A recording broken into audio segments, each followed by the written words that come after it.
Yuk jadi bagian dari dakwah kami. Dukung operasional dakwah dan sosial kami, raih pahala amal jariah yang terus mengalir sampai hari kiamat. Assalamualaikum warahmatullahi wabarakatuh. Alhamdulillah, tidak pernah berhenti lisan kita memuji dan memuja Allah. Sebagai seorang muslim, kita sangat yakin dua susunan kata ini, Alhamdulillah, adalah susunan kata berterima kasih, bersyukur kepada Allah subhanahu wa ta'ala atas segala nikmat yang Allah limpahkan kepada kita, terutama nikmat Islam dan iman. Karena dengan nikmat Islam dan iman ini, kita jadi mengenal siapa yang menciptakan alam semesta ini, yang menggantikan siang malam, menurunkan hujan dari langit, menciptakan semua yang bisa dijangkau oleh mata kita dan tidak bisa terjangkau, baik di langit maupun di bumi dan di kedalaman lautan sana, yaitu Allah subhanahu wa ta'ala. Dan juga kita tahu kenapa kita diciptakan, apa tujuannya kita ada di muka bumi ini. Mana yang harus kita kerjakan dan mana yang tidak boleh kita kerjakan. Mana yang boleh kita nikmati dari makanan, minuman, pakaian, pendapatan, pergaulan, dan mana yang tidak boleh. Biasa dikenal dengan agama Allah, halal dan juga haram. Dan ini sebuah nikmat yang tidak terhingga karena kita jadi punya panduan hidup di dunia dan itu pasti akan membawa kepada kebahagiaan serta juga di akhirat akan dibalas dengan surga yang abadi. Oleh karena itu, ini nikmat yang harusnya kita jaga dan Allah berfirman dalam Al-Quran, وَلَا تَمُوتُنَّ إِلَّا وَأَنْتُمْ مُسْلِمُونَ. Jangan pernah kalian meninggal dunia kecuali dalam keadaan Islam. Jadi memang karena nikmat ini nikmat yang paling besar. Tinggal bagaimana ibu-ibu sekalian menjaga nikmat ini dengan terus menggali dan mempelajari ilmu agama, diantaranya seperti majelis ilmu ini, dan buat simbol dalam hidup kita, tidak ada hari kecuali dengan ilmu. Karena ilmu ini pondasi dasarnya keimanan. Kalau iman sudah ada dalam hati, maka semua bisa berubah. Orang buruk jadi baik, orang jahat jadi bertaubat, ya. Kemudian orang pelit jadi dermawan, orang penakut jadi pemberani, semua bisa berubah dengan keimanan. Dan pondasinya hanya satu, yaitu ilmu. Jadi kapan seseorang muslim rajin belajar ilmu agama ini dan terus menggalinya, bahkan kalau perlu setiap hari tidak bisa atau dia tidak melewatkan kecuali dengan majelis ilmu, baik dengan hadir offline seperti ini atau teman-teman yang ikuti online di media. Dan di masa kita sekarang media sangat luar biasa. Ibu-ibu sekalian bisa belajar setiap saat dengan banyak guru-guru kita, para asatidzah kita dengan materi yang berbeda-beda. Dan kami juga sekedar menginformasikan saja di media kami di Khalid Basalamah Official itu bisa diikuti di YouTube. Setelah diklik logo Khalid Basalamah Official ini nanti akan ada pilihan di bawahnya, ada beranda, ada podcast, ada playlist. Kalau ibu klik playlistnya nanti akan keluar semua puluhan buku yang sudah kami bedah. Tinggal privat saja, mau dengerin setiap hari, ikutin secara berurut. Misalnya Senin belajar akidah, ada kitab Minhajul Muslim, ada kitab Tauhid. Hari Selasa mau belajar misalnya masalah rumah tangga, ada mahkota pengantin, ada begini mendidik anak dalam Islam. Kemudian juga banyak sekali ya, ada 100 ide praktis mendidik, membentuk rumah tangga yang saleh. Misalnya hari Rabu mau bahas dosa-dosa besar, kita sudah 190 dosa besar bahasan dari 3 buku yang berbeda. Kemudian juga hari Kamis misalnya mau belajar tentang Sirah Nabawi, kita ada puluhan serial dari sejarah Nabi SAW dan ada juga puluhan cerita dan serial dari para sahabat Nabi, bisa diikuti secara berurut. Misalnya hari Jumat mau belajar hadis, kita ada Sahih At-Targhib Tarhib, ada juga Riyadhus Shalihin, ada Sahih Hadis Qudsi. Kemudian hari Sabtunya misalnya mau belajar tentang tema-tema umum, kami ada khutbah Jumat, ada tablik akbar, cukup banyak, ada puluhan buku dan kajian yang sudah kami bedah di situ. Ibu-ibu tinggal ikutin saja dan bisa dijadikan sebagai program rutin. Baik, selanjutnya kita panjatkan salam hormat kita kepada utusan Allah Nabi besar Muhammad sallallahu alaihi wa alihi wasallam, sebagaimana Allah telah memberikan atau memerintahkan kepada kita untuk menjadikan syariatnya untuk mengucapkan salam hormat kepada beliau. Dan 1 kali salam hormat ini akan dibalas oleh Allah dengan 10 rahmat. Dan rahmat Allah meliputi pengampunan dosa, peninggian derajat, pemenuhan kebutuhan, dan solusi dari permasalahan-permasalahan hidup kita. Baik, kita akan bahas karena ini perdana pertemuan kita di tempat ini. Kami memberikan dukungan kepada Sahibul Bait, Pak Panji dan keluarga. Dan siapapun muslim dan muslimah yang terus menyibukkan diri dengan agama ini, termasuk mengadakan majelis ilmu agar selalu dihidupkan di masjid atau di rumah. Dan ini satu kegiatan yang sangat baik karena Nabi SAW mengatakan engkau menjadi penyebab seseorang mendapatkan hidayah, maka akan mendapatkan pahala dari orang tersebut tanpa dikurangi sedikit pun. Kita tidak pernah tahu siapa di antara kita yang hadir misalnya tiba-tiba lebih baik ibadahnya, lebih bertambah imannya, bertaubat dari dosanya, dan kita menjadi penyebab akan hal tersebut, berarti kita akan panen pahalanya. Dan ini satu hal yang kegiatan yang harusnya selalu dihidupkan tentunya ya. Baik, selanjutnya kita akan bahas karena permintaan dari Pak Panjinya sendiri untuk membahas tema dengan istri solehah, maka mungkin kita akan bahas tentang tema ini.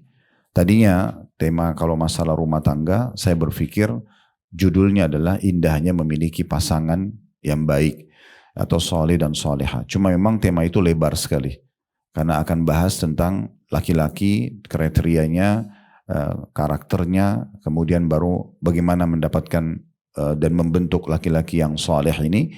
Begitu juga dengan perempuan. Pada saat membahas, kita akan bahas tentang bagaimana Allah Subhanahu wa Ta'ala menggambarkan siapa itu istri solehah, bagaimana kriterianya, dan bagaimana karakter-karakternya. Maka ini juga butuh tema tersendiri. Oleh karena itu kita kerucutkan pada kesempatan ini kita akan bahas tentang tema ini. Solehah atau soleh ringkasnya adalah taat. Ya, ringkasnya adalah taat kepada Allah. Itu sebenarnya pemahaman atau definisi sederhananya. Jadi kalau ibu mau mengetahui dirinya ibu soleha atau tidak, ibu taat gak sama Allah? Itu saja. Semua apa yang Allah perintahkan, ibu sibuk mengerjakan yang wajib dan yang sunnah. Dan kalau yang haram ataupun makruh, ibu terlalu atau sangat jauh dari hal tersebut atau lebih hati-hati ya daripada perbuatan tersebut. Nah itu definisinya sebenarnya. Laki-laki juga sama. Kalau laki-laki soleh adalah laki-laki yang patuh kepada Allah. Semua perintah Allah yang wajib dan sunnah dia sibuk mengejar. Dan juga semua yang haram ataupun makruh dijauhi. Maka itu definisi sederhananya. Jadi memang kita dianjurkan dalam Islam untuk menjadi orang-orang seperti ini. Kenapa ibu-ibu sekalian? Karena tujuan kita diciptakan memang untuk itu. Kita tidak asing lagi dengan firman Allah Subhanahu wa Ta'ala dalam surah Az-Zariyat, surah nomor 51, ayat 56. Allah Subhanahu wa Ta'ala mengingatkan kepada kita tujuan dasar kita ada di muka bumi ini. Kenapa kita lahir di muka bumi ini? Kenapa semua fasilitas ini ada? Kedua mata, kedua kuping, kedua tangan, kedua kaki, kemudian akal untuk berpikir, hati nurani untuk merenungi dan meyakini. Kemudian semuanya ini di luar kita, udara, air, ya, cahaya dan segala macam. Semua ini tumbuh-tumbuhan, hewan-hewan, semuanya ada ini. Tujuannya memang agar kita mengenal siapa pencipta Allah dan patuh kepadanya. Makanya Allah berfirman dalam surah Az-Zariyat tadi, surah nomor 51 ayat 56, وَمَا خَلَقْتُ الْجِنَّ وَالْإِنْسَ إِلَّا لِيَعْبُدُونَ. Aku tidak menciptakan jin dan manusia, kata Allah, kecuali cuma satu tujuannya. Memang untuk mengabdi, beribadah, tunduk kepadaku. Jadi kalau ada yang tanya, Bu, apakah memang saya diciptakan untuk saya sholat? Jawabannya iya. Apakah untuk puasa? Jawabannya iya. Untuk zikir, baca Quran, majelis ilmu, bakti sama orang tua, jenguk orang sakit, sedekah, haji dan umrah, jihad, iya. Dan tidak ada tujuan lain. Tidak ada tujuan lain. Tujuannya cuma itu saja. Yang lain itu makan, minum, tidur, tamasya, ke pasar, itu perangkat.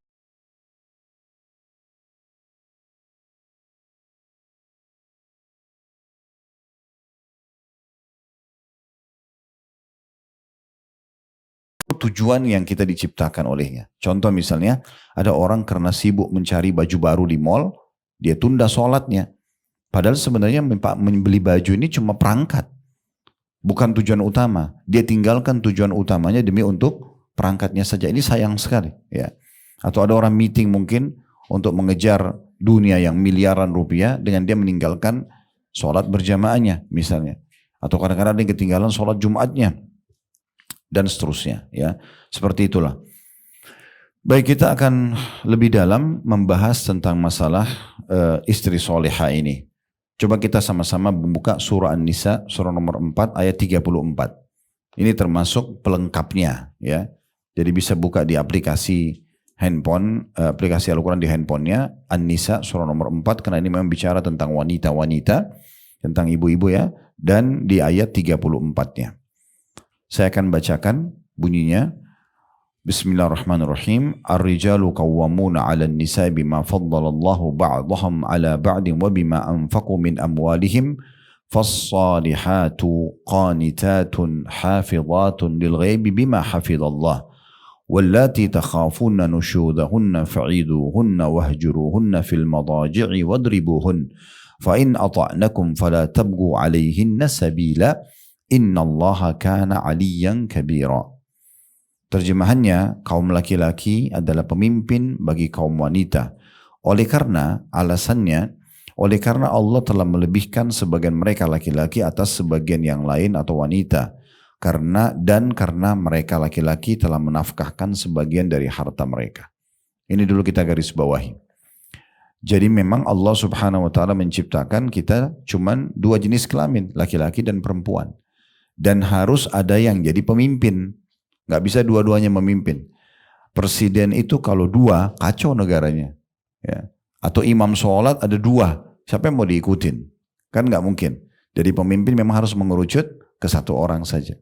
Nah, yang menciptakan kita, laki-laki dan perempuan ini telah memilih laki-laki yang jadi pemimpin. Oleh karena itu Allah berikan karakter-karakter kepemimpinan pada diri mereka. Di antaranya kami ini kaum laki-laki tidak seperti ibu-ibu. Kami ini memang diciptakan oleh Allah SWT untuk di luar rumah. Untuk tahan panas, tahan hujan, tahan segala macam lah di luar sana. Makanya kulit kami gak butuh hand body, gak butuh sunblock, gak butuh semua itu. Ya. Karena memang kami ini sholat berjamaah di luar, cari nafkah, ya. Kemudian antar jenazah, jihad. Memang begitu. Ibu-ibu kenapa keluar sedikit butuh sunblock, butuh ini? Karena Allah ciptakan memang ibu itu memang di rumah. Ya, Allah SWT lebih ciptakan lebih seperti itu. Nanti akan kita jelaskan di beberapa ayat yang lain ya, berhubungan dengan masalah itu. Jadi memang ibu diberikan oleh Allah SWT sifat yang lebih lembut, memang untuk menata rumah, untuk hamil, rawat anak-anak, untuk masak, untuk ngurus suami, itu prioritasnya. Dan dengan itu sudah cukup membawa ke surga, gitu kan? Sebenarnya sudah cukup. Nanti akan kita jelaskan hadis-hadis yang berhubungan dengan masalah itu ya. Jadi memang Allah yang memilih. Jadi jangan sampai ada di antara kita yang mengatakan, kenapa kok laki-laki harus dilebihkan? Yang pilih adalah Allah. Dan keputusan Allah kita nggak bisa tolak gitu ya. Kita nggak bisa protes ya. Karena memang Allah subhanahu wa ta'ala lebih mengetahui kenapa Allah memilih gitu ya. Kalau ibu mau lihat lebih jelasnya tentang makna ayat ini, hubungkan dengan dua ayat sebelumnya. Ayat 32. Ya, ini kita akan hubungkan ayat dengan ayat korelasinya ya. Kenapa kita nggak boleh cemburu? Kenapa kita nggak boleh protes mengatakan kenapa ya Allah jadikan laki-laki sebagai pemimpin? Kenapa cuma saya perempuan yang boleh yang hamil, laki-laki enggak? Laki-laki juga sama, nggak boleh mengatakan kenapa kok perempuan enak bener ya dia sholat ada liburnya. Ibu kan setiap bulan ada haid. Kalau kita hitung normalnya haid itu 7 hari setiap bulan bu. Berarti dalam 1 bulan ibu cuma sholat 3 pekan. Bapak-bapak tidak ada haidnya. Berarti sholatnya full 1 bulan. Bisa saja bapak-bapak juga protes kan gitu. Kok enak benar mereka pakai libur sholat gitu kan. Contoh misalnya. Kenapa laki-laki punya kewajiban memberikan nafkah. Kerja banting tulang. Tapi yang nikmati makan, minum, rumah adalah istri. Lebih banyak waktunya. Kenapa tidak sebaliknya? Kenapa tidak perempuan juga berbagi, bekerja dan cari pendapatan untuk kasih suaminya? Kan itu kalau kita masuk ke ranah itu banyak sekali yang bisa diprotes gitu kan. Tapi Allah sudah mengatakan Allah yang memilih itu. Dan Allah memerintahkan kita untuk kembali kepada asas kita diciptakan yaitu beribadah kepadanya. Perhatikan di sini di ayat 32. Kita mundur dulu 2 ayat sebelumnya untuk membahas potongan pertama ayat di 34 ya. Allah berfirman wala tatamannaw ma faddalallahu bihi ba'dakum ala ba'd lirrijali nasibu mimma iktasabu walin nisa'i nasibu mimma iktasaban was'alullaha min fadli innallaha kana bikulli syai'in alima. Yang artinya dan janganlah kamu iri hati. Maksudnya antara laki-laki sama perempuan. Gak boleh iri-irian. Allah bilang begitu ya. Apa yang dikaruniakan Allah kepada sebagian kamu lebih banyak dari sebagian yang lain. Karena bagi laki-laki ada bahagian dari apa yang telah mereka usahakan. Memang mereka disuruh sholat berjamaah, ngantar jenazah. Ibu gak usah sibuk dengan itu. Ibu sholat aja di rumah. Ibu gak usah sibuk ngantar jenazah gitu kan. Suami cari nafkah, ibu gak usah cari nafkah. Ibu urus rumah. Memang begitu. Karena kalau tugasnya sama, ini tidak akan sempurna kehidupan. Karena harus saling terpenuhi satu sama yang lain. Yang satu di luar rumah, yang satu di rumah. Gitu kan. Harusnya begitu. Yang cari nafkah, yang satu mengelola nafkah itu. Kan itu. Karena seperti yang satu pemilik sperma, yang satu pemilik kantongnya. Jadi harus memang sehingga bayi itu bisa dikandung kemudian nanti melahirkan. Dan terbagilah masalah ini memberikan nafkah, ini memberikan naungan pendidikan dan segala macam. Jadi memang ini harus diperhatikan baik-baik. Sehingga tidak muncul, kenapa muncul banyak laki-laki jadi banci? Karena dia mau seperti perempuan. Kenapa banyak lahir lesbian? Karena dia mau seperti laki-laki. Dia mau lintas ya fitrah yang telah Allah ciptakan. Makanya Allah bilang, karena bagi laki-laki ada bahagian dari apa, sebelumnya dulu kita kembali, dan janganlah kamu iri hati terhadap apa yang dikaruniakan Allah. Karuniakan Allah kepada sebagian kamu lebih banyak dari sebagian yang lain. Karena bagi laki-laki ada bahagian dari apa yang mereka usahakan, dan bagi perempuan, wanita ada bahagian yang telah mereka usahakan, maksudnya dan tugas-tugas yang Allah berikan, dan mohonlah kepada Allah sebagian dari karunia-Nya. Sesungguhnya Allah Maha mengetahui segala sesuatunya. Ya. Ada sebelum kita lanjutkan kembali ke ayat 34-nya, ada sebuah riwayat Bu, pernah ada seorang wanita datang dan berkata begini kepada Nabi Muhammad SAW, ya Rasulullah, saya ini utusan semua wanita di Madinah. Ada yang ingin saya tanyakan. Kata Nabi SAW, silakan. Lalu dia bilang, kalian kaum laki-laki sholat berjamaah di masjid. Ya. Kalian ngantar jenazah. Kalian cari nafkah. Dan kalian berjihad di jalan Allah. Sementara kami kaum wanita mengurus rumah kalian, mengurus anak-anak kalian. Kalau tidak salah beberapa riwayat menyebutkan tentang masalah pakaian kalian, masakan kalian gitu ya. Dan juga kami harus memenuhi syahwat kalian. Melayani suami dalam biologis hukumnya wajib gitu. Maka pertanyaan saya adalah, dan mewakili semua wanita, apakah pahala kami dan pahala kalian sama? Dengan berbeda tugas gitu kan. Ini yang penting. Kalau balasannya sama ya untuk apa saling berebut tugas gitu. Untuk apa saling bentrok? Maka Nabi SAW menghadap kepada para sahabat dan berkata, ada enggak pertanyaan lebih penting dalam agama daripada ini? Maksudnya Nabi ingin memberikan gambaran kalau ini sudah difahami oleh setiap laki-laki dan perempuan, kehidupan akan berjalan dengan baik. Karena tidak akan bentrok. Yang buat sekarang masalah ini kena saling bentrok. Mau desak-desakan di kereta, mau desak-desakan di kantor, mau desak-desakan di profesi yang sama, menuntut hak asasi dan segala macam, tapi tidak paham pencipta kita inginnya seperti apa. Padahal idealnya masing-masing berjalan dengan fitrahnya, gitu kan? Harusnya begitu. Jadi emansipasi dalam Islam bukan tidak ada, tapi bukan seperti yang difahami oleh orang-orang Barat. Mereka bilang untuk emansipasi wanita, maka harusnya perempuan itu juga diberikan hak sama laki-laki. Bagaimana caranya? Tugasnya maksudnya disamakan. Ya, ini sulit. Kalau disamakan berarti harus dihapus haidnya. Berarti sama sholatnya. Gitu kan? Ini susah, nggak mungkin. Berarti laki-laki juga harus dipaksa supaya hamil gantian sama istrinya setiap tahun sekali misalnya. Kan nggak mungkin. Gitu kan? Allah lebih tahu penciptanya. Jadi diberikan sesuai dengan bebannya, tugasnya, tetapi ya balasannya sama. Maka kata Nabi SAW, ada gak pertanyaan lebih penting dalam agama daripada ini? Sahabat gak ada yang bisa jawab karena memang mereka tunggu jawaban dari Nabi. Kata Nabi SAW kepada wanita itu, pulanglah dan sampaikan kepada semua wanita yang kau temui kalau pahala kalian sama. Kalau pahala kalian sama. Jadi biar ibu sholatnya cuma 3 minggu, 3 pekan 1 bulan, suami ibu 4 pekan, tetap sama pahalanya. Kuasa Allah Subhanahu Wa Taala, gitu kan? Allah memberikan itu. Walaupun ibu misalnya melahirkan, setelah melahirkan ada masa nifas sampai 40 hari nggak sholat, tetap aja sama pahalanya. Padahal itu berlibur sholat total, nggak boleh, malah haram sholat kalau ada darah haid dan nifas, gitu kan? Itu contohnya. Jadi Allah Subhanahu Wa Taala memberikan gambaran dan tugas masing-masing. Ini pondasi dasar. Ibu dan suami kalau faham ini, maka semua akan berjalan dengan baik. Ya, tidak bentrok satu sama yang lain. Kita kembali ke tadi, ke ayat 34-nya, saya kembali bacakan. Kaum laki-laki adalah pemimpin bagi kaum wanita, karena Allah yang pilih itu ya. Dan Allah memberikan mereka karakter kepemimpinan. Nah, pemimpin itu berarti bukan arogan ya, tetapi dia yang akan melindungi, dia yang akan memberikan kebutuhan, ya, dia akan memecahkan permasalahan, ya. Dan memang Allah sudah berikan kapasitas laki-laki untuk menampung masalah itu lebih besar daripada ibu. Mungkin ibu cuma hadapin anak nangis atau ada masalah kecil, bagi ibu sudah masalah besar. Bagi laki-laki itu masalah sangat kecil bagi dia. Bahkan kalau anak laki, ibu kalau punya anak laki-laki, ibu bebankan cuman sekedar tolong ambilin gelas itu nak, bagi dia kecil banget itu.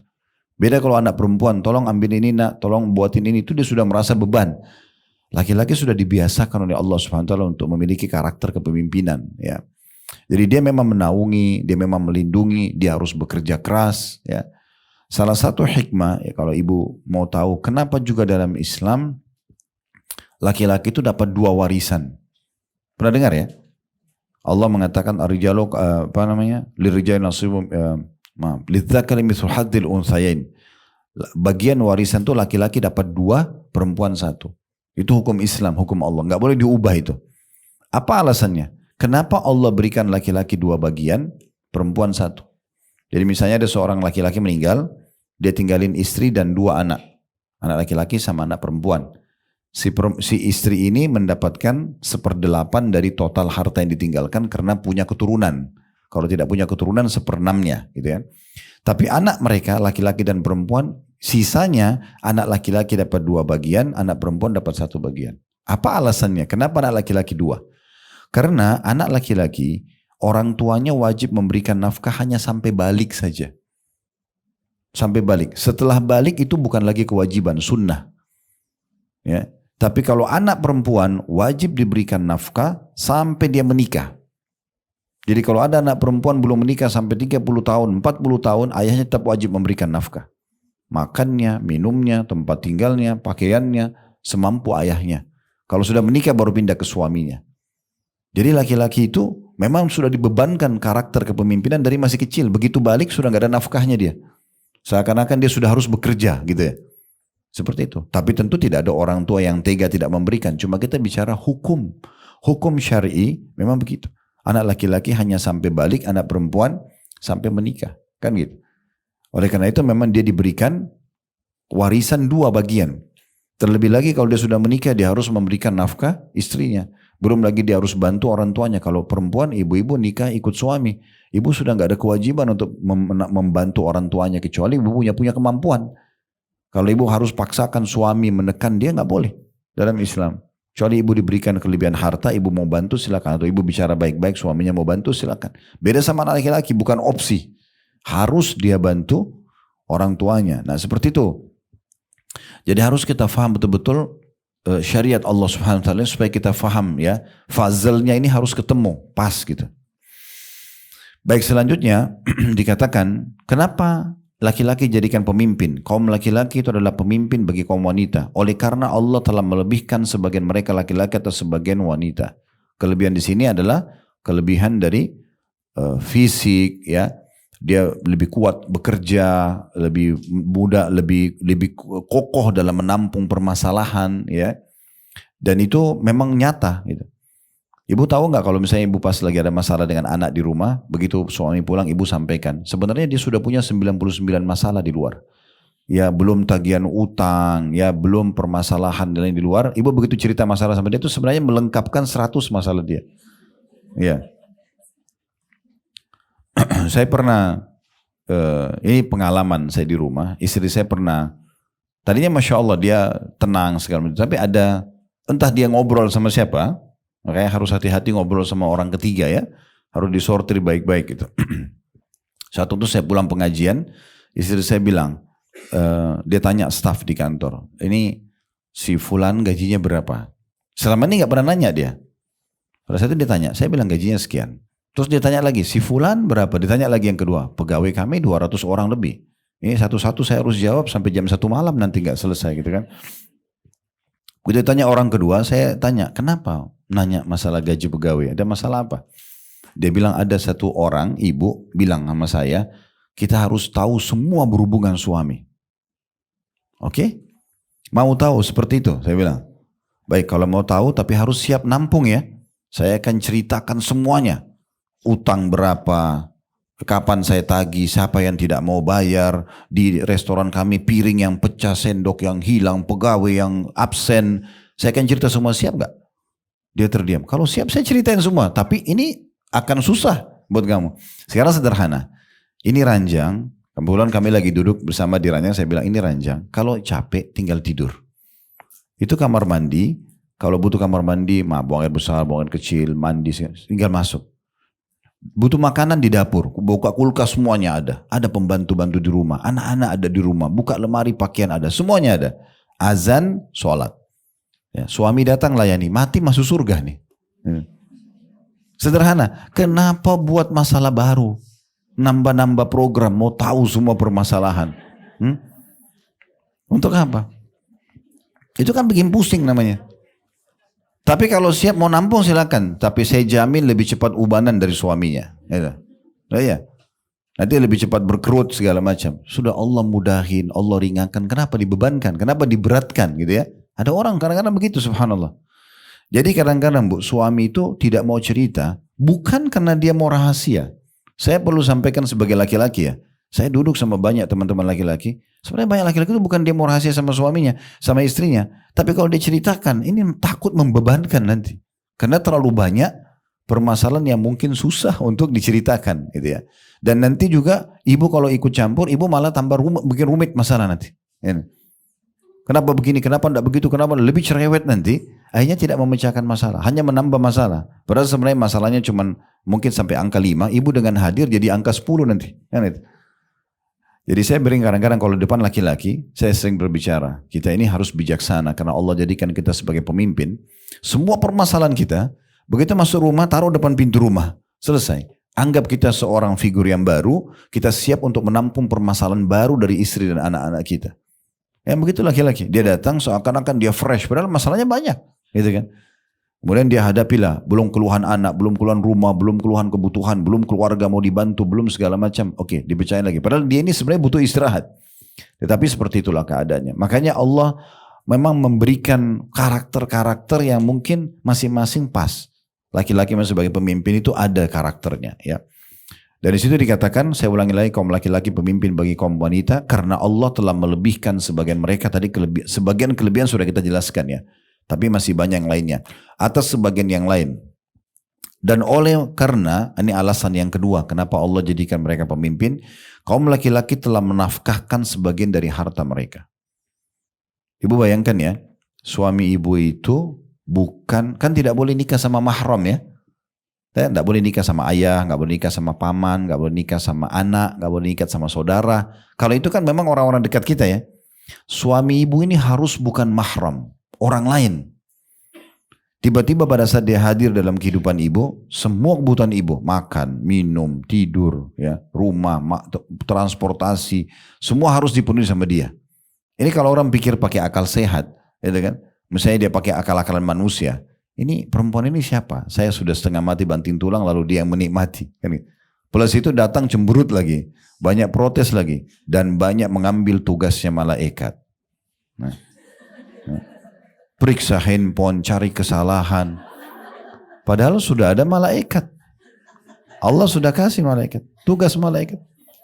Ada malaikat yang catat, bodyguard itu, nggak digaji, 24 jam, dan akan Allah kasih hukuman di dunia dan di akhirat. Kenapa? Ibu mau jadi pengawas, kan itu.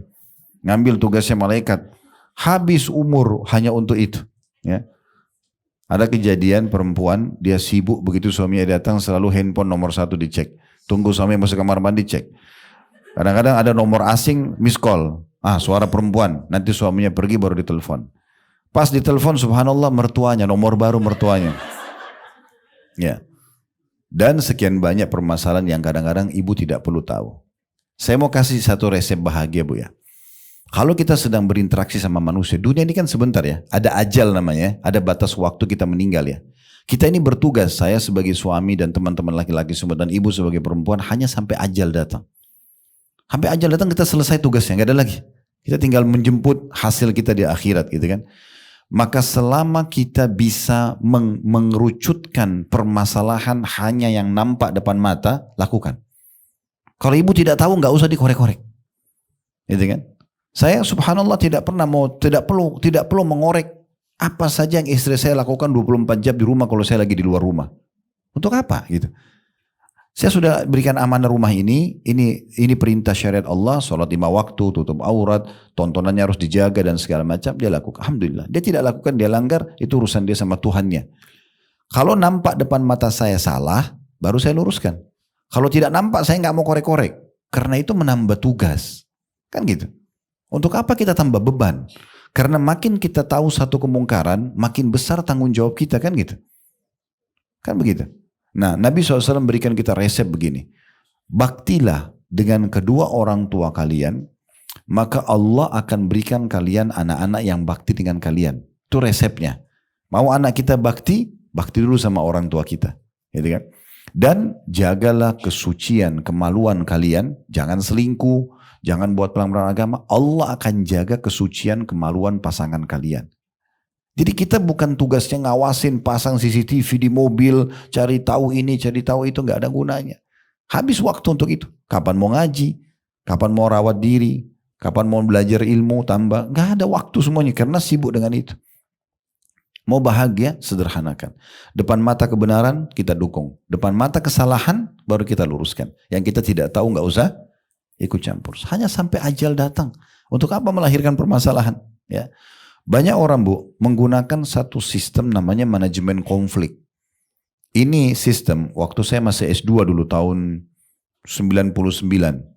Awal saya balik dari Madinah tahun 98, saya langsung masuk S2. Kebetulan saya masuk di manajemen pendidikan.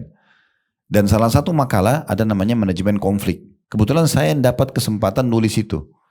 Saya bingung, ini manajemen konflik maksudnya apa gitu. Apalagi saya dari jurusan agama pindah tiba-tiba ke manajemen. Tapi saya ingin tahu, masa sih kita nggak bisa pelajari toh dalam bahasa Indonesia, saya tumbuh besar di negara Arab, bisa dalam bahasa Arab, bisa nguasain, masa bahasa Indonesia nggak bisa. Terus saya coba pelajari dari banyak referensi. Ya, ternyata ini dibuat oleh beberapa pakar ekonomi di Amerika. Ada di ekonomi ya, mereka tulis namanya manajemen konflik. Saya susun referensinya banyak. Sebabnya karena mereka punya prinsip kalau tidak ada permasalahan berarti tidak sehat perusahaan itu. Itu namanya manajemen konflik. Jadi di manajemen konflik ini, Bu, pemimpin perusahaan itu sengaja taruh dompet untuk nguji pegawainya, sengaja buat konflik antara dua pegawai supaya mereka saling mengawasi, nggak gitu-gitu ya. Itu namanya manajemen konflik. Tahu nggak? Ini manajemen gagal di Amerika. Karena dibantah juga oleh para pakar-pakar ekonomi yang lain. Itu saya tulis makalahnya itu. Dibantah. Karena dianggap itu justru merusak perusahaan. Karena dia malah bisa melahirkan banyak masalah yang tidak ada. Dan kalau masalah itu sudah selesai, dia harus lahirkan masalah baru untuk menganggap perusahaan itu sehat atau tidak. Sayangnya, ini manajemen gagal di Amerika, tapi banyak orang-orang muslim terapkan di rumahnya.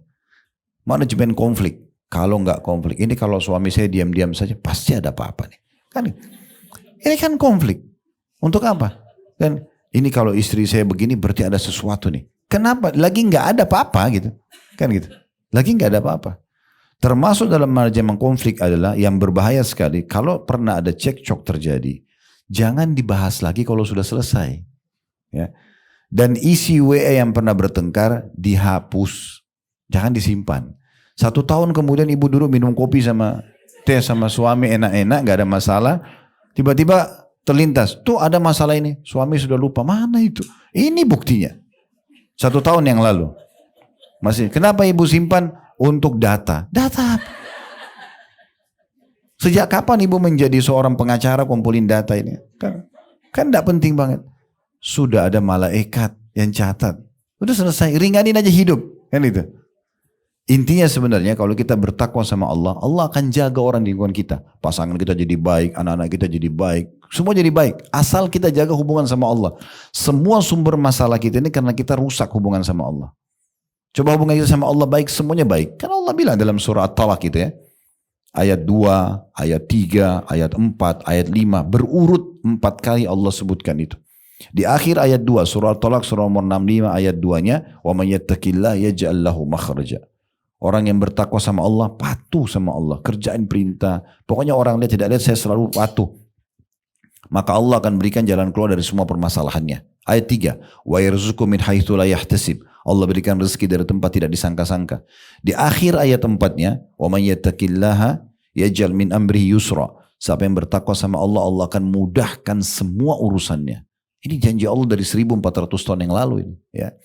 Di ayat 5-nya, di akhir ayatnya, wa man yattaqillaha yukaffir anhu sayyi'ati wa yu'dhim lahu ajra. Allah akan maafkan dosa-dosa dan kesalahan dan Allah akan lipat gandakan balasannya. Kan itu poinnya sebenarnya. Jadi bagaimana kita sederhanakan kehidupan kita itu akan lebih baik. Itu masalah nafkah. Dan kalau kita balik Bu, ibu walaupun punya banyak harta, ibu nggak punya kewajiban memberikan suami. Kita bicara kewajiban ya. Beda kalau ibu mau sedekah, itu beda. Itu bisa saja ibu berbagi ya, nanti kita jelaskan dalilnya. Tapi yang wajib adalah suami. Dan ingat, suami wajib memberikan ibu nafkah berkisar di 5 hal ini. Makanan, minuman, pakaian, tempat tinggal, transportasi semampu suami. Kalau bantu keluarga itu bukan kewajiban, bukan nafkah ya. Jadi ibu kalau mau minta, bantu keluarganya ibu dengan baik-baik, dengan santun. Termasuk minta nafkah saja, jangan seperti nagih utang. Ingat ya besok tanggal 1 misalnya. Tapi dengan santun, dengan baik. Allah sudah kasih ibu suara lembut, ya, tatapan mata yang syahdu. Ibu gunakan itu untuk orang memberikan pemberiannya dia. Kan gitu, orang kerja 1 bulan tuh bukan gampang dengan berbagai macam problemnya. Maka gunakan kata-kata yang santun, yang baik. Maka itu yang tepat. Apalagi kalau bukan kewajiban. Kan gitu. Nah, tapi tidak bisa berlaku sebalik ya. Jadi nggak bisa misalnya suami bilang sama istrinya, saya udah nafkain kamu 10 tahun, sekarang kamu kan dapat warisan nih, bagi 2 dong warisannya. Nggak boleh. Uangnya ibu nggak bisa diganggu oleh suami. Tapi ibu punya hak di suami nafkah. Tapi ingat ya, sebatas nafkah. Bukan ibu harus memegang semua harta dia. Itu poin perlu digarisbawahi. Karena ada pernah jemaah kami, seorang bapak gitu, beliau punya milik perusahaan yang sangat besar. Satu waktu dia lihat ada gamis, kebetulan saya pakai. Ustaz, gamisnya bagus, beli di mana? Ada di sini sih, di Mekah, dekat tokonya. Nanti kalau bapak mau saya temanin. Kebetulan saya juga lagi kosong pada saat itu selepas sholat, bisa saya temanin. Kemudian baiklah kita jalan. Selepas makan malam kami mau jalan sama-sama. Alhamdulillah ini bukan ghibah ya, karena bukan menyebutin nama.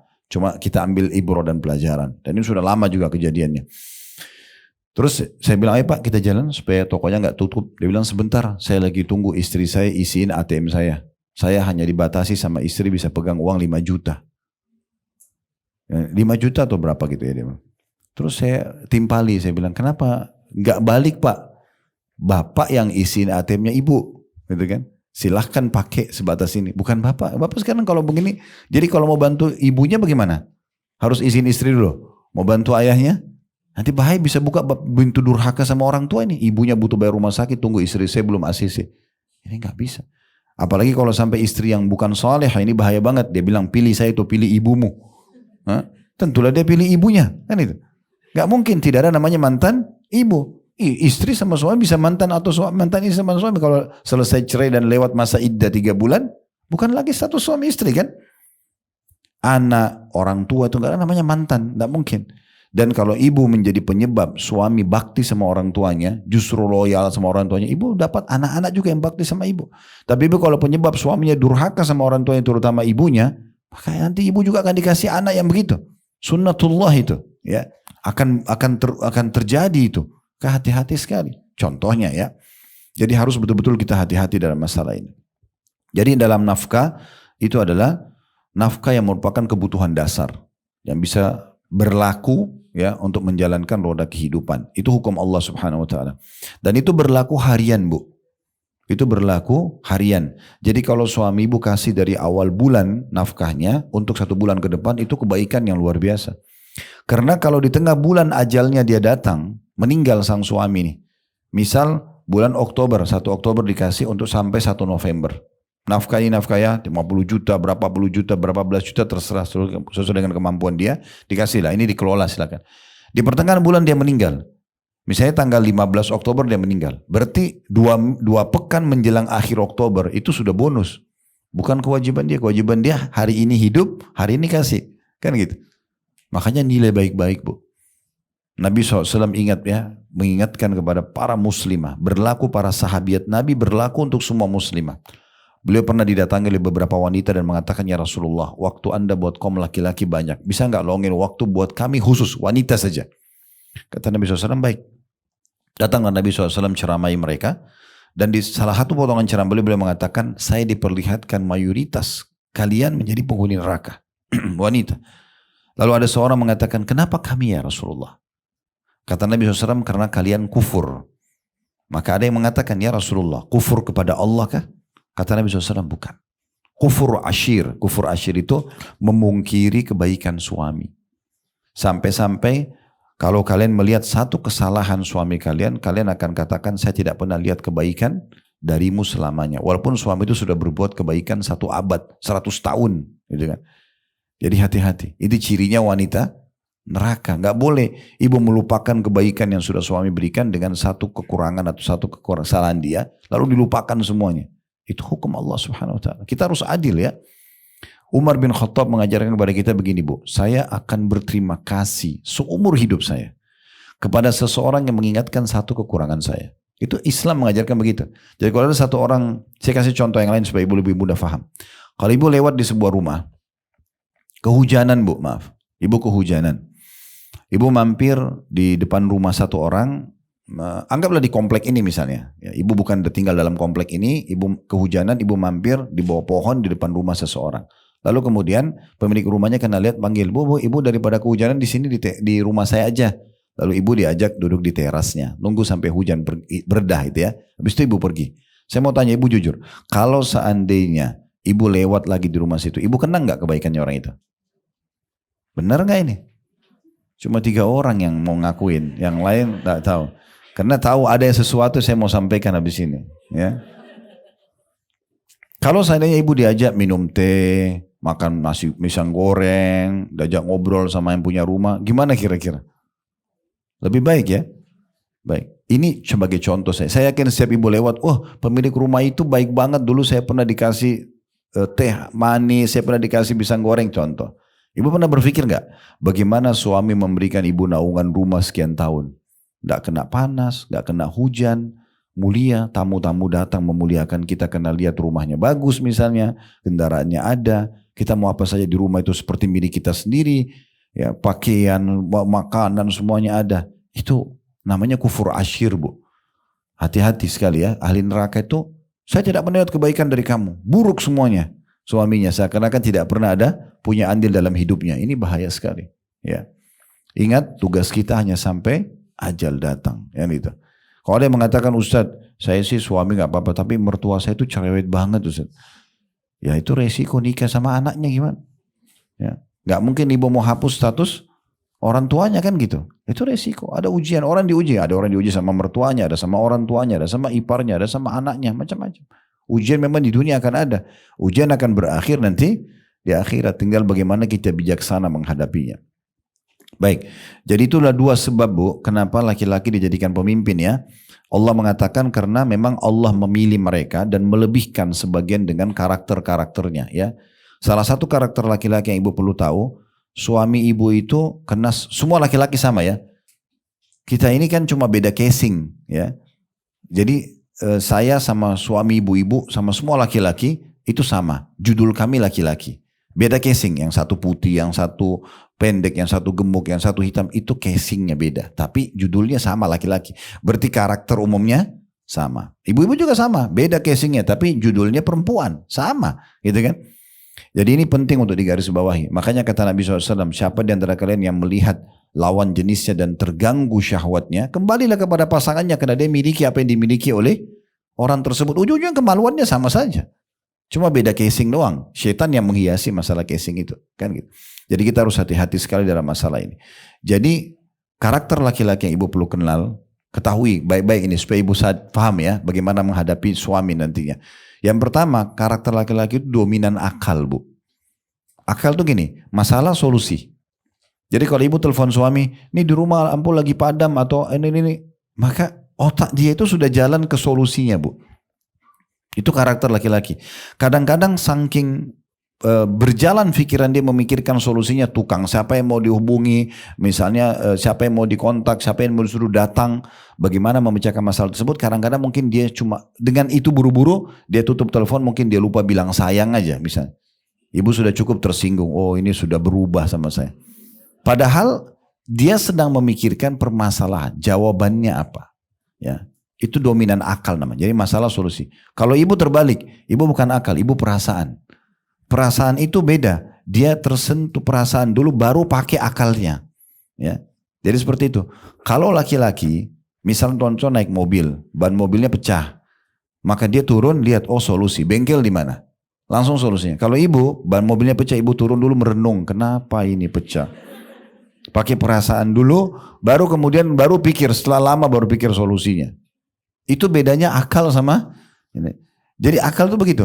Dia kalau masuk rumah suami ibu, dia akan maksimalkan waktu sama ibu. Sama-sama, biologis, interaksi, ngobrol segala macam. Tapi kalau dia sudah keluar dari rumah, akalnya itu sudah kepada pekerjaannya. Makanya beda. Kalau ibu begitu baru habis ngobrol, baru habis liburan, baru keluar rumah, belum keluar mobil dari parkiran sudah telepon. Mungkin bagi suami, mungkin bagi ibu itu perasaan ini perhatian. Tapi bagi dia itu dia sekarang mau kerja. Bukan lagi saatnya ngobrol panjang. Nanti akhirnya ibu kalau ngobrol panjang lagi mungkin dia harus telepon ke 5-6 orang relasinya. Ini tertunda karena harus jawab teleponnya ibu gitu. Mungkin dia cuma bilang, oke nanti kita ngobrol lagi ya. Itu sudah cukup buat ibu tersinggung lagi gitu kan.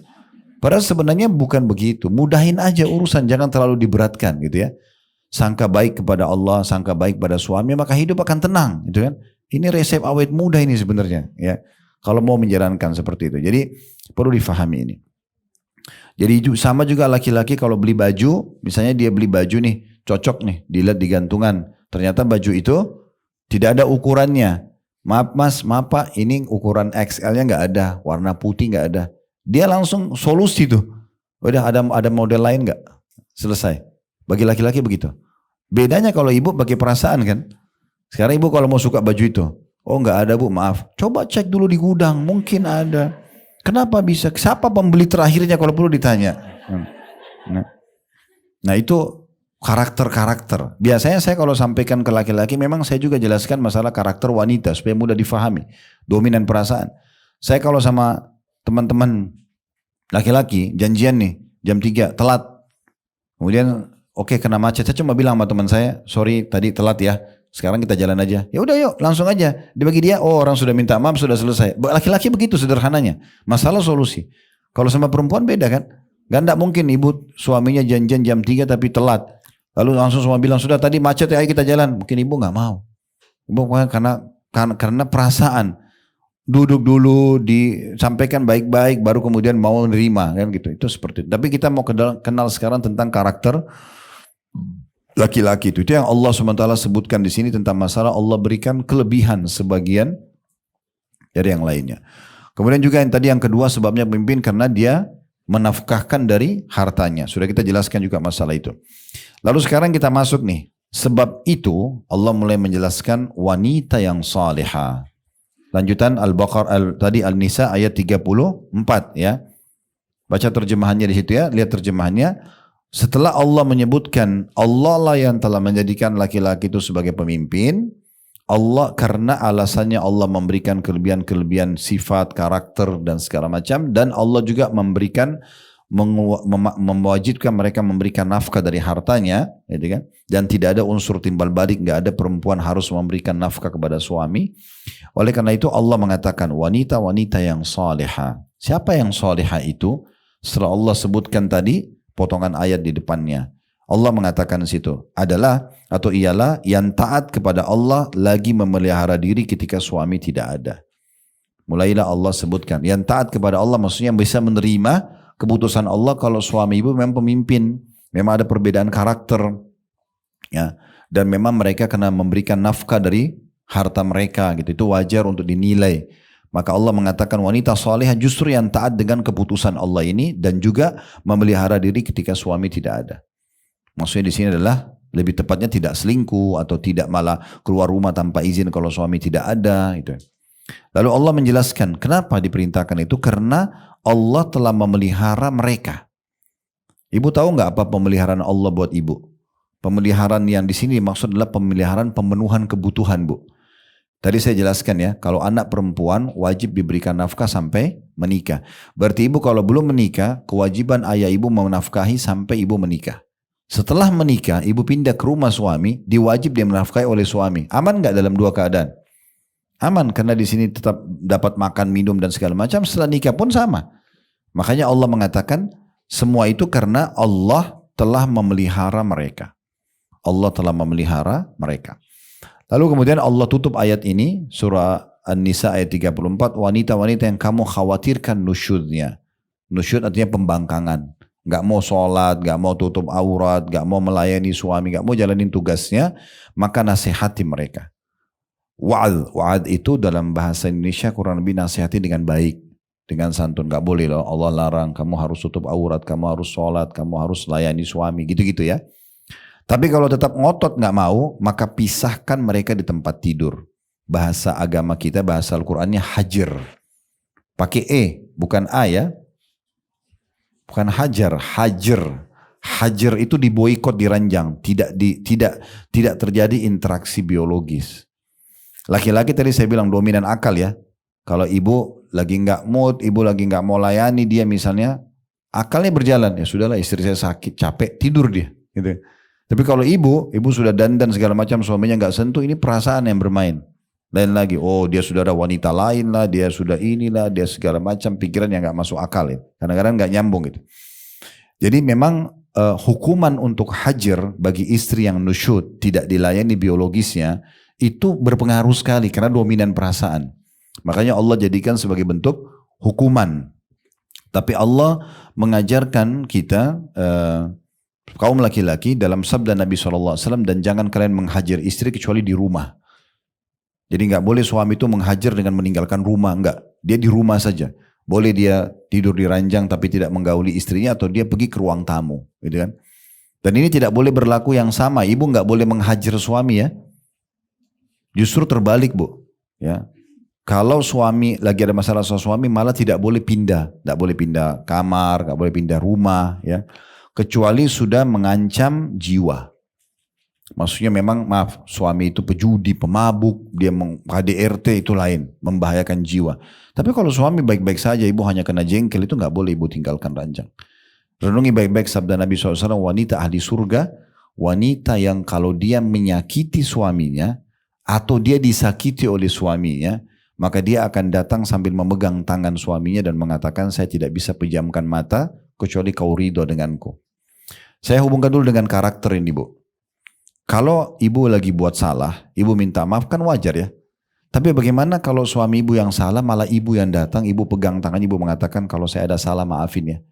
Ini sebenarnya, hadis ini lama saya renungi ibu ya.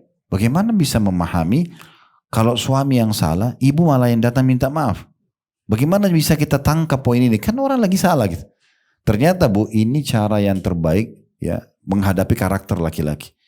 Saya sampai renungi hadis ini dan coba diaplikasikan dalam kehidupan. Ternyata memang kalau kita buat salah nih, lalu istri yang datang, pegang tangan, kalau saya ada salah maafin ya. Sifat kepemimpinannya itu keluar. Malah dia mengatakan, enggak saya yang salah, maafin ya gini-gini. Begitu. Dibandingkan karena dia ini, laki-laki ini adalah orang yang sudah Allah ciptakan untuk alam luar tadi saya bilang ya. Hadapin panasnya matahari, sholat berjamaah, ngantar jenazah, jihad.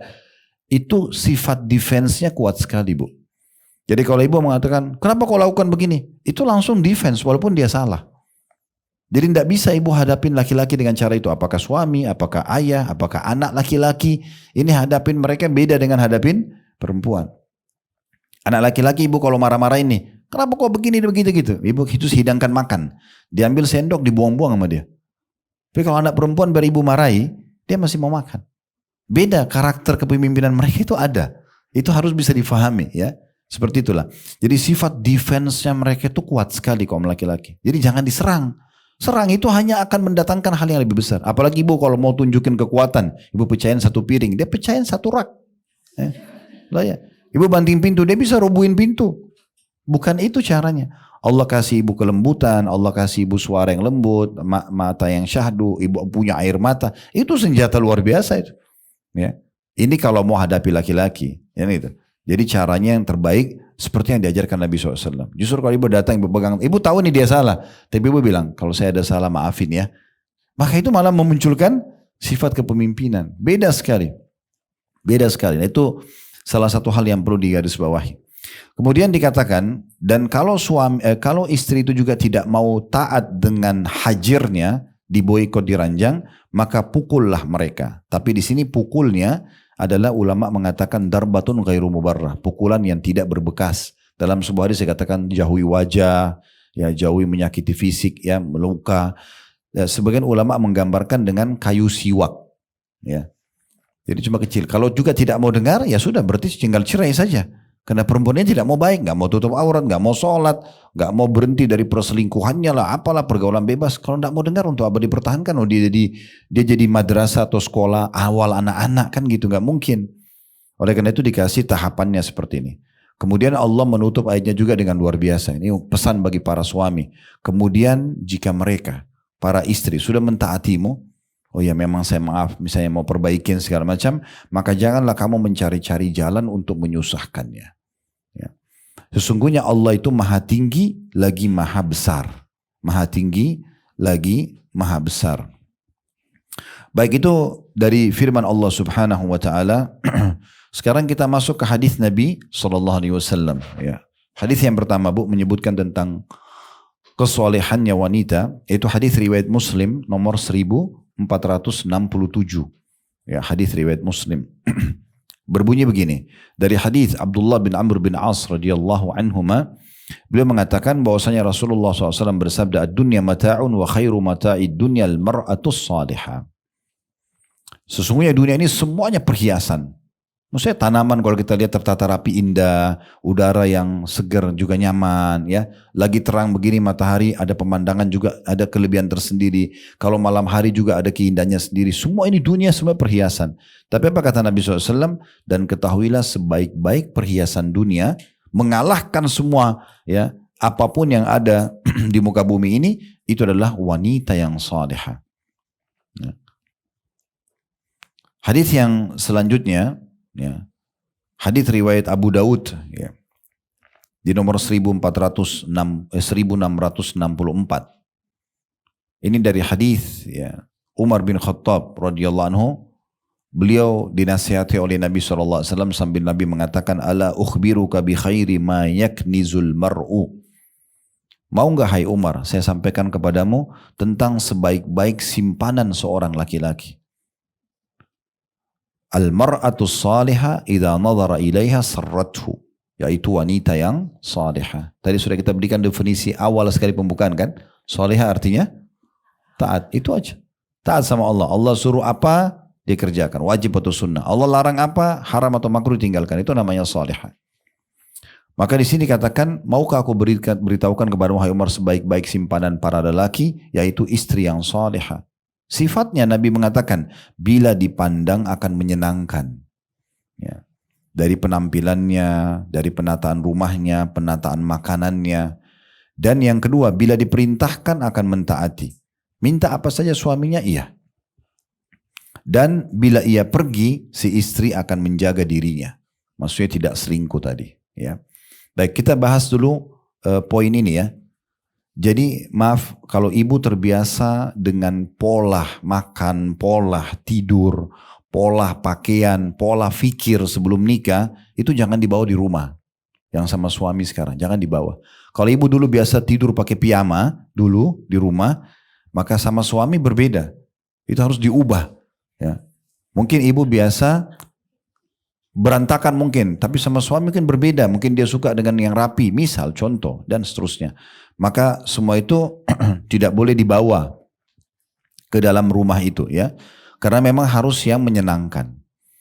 Kalau ibu bisa penuhi 3 hal ini pada suami, maka insya Allah ya, saya bisa menjamin sebagai laki-laki, apa yang ibu minta dia bisa penuhi. Selama dia punya kemampuan pasti dia akan penuhi.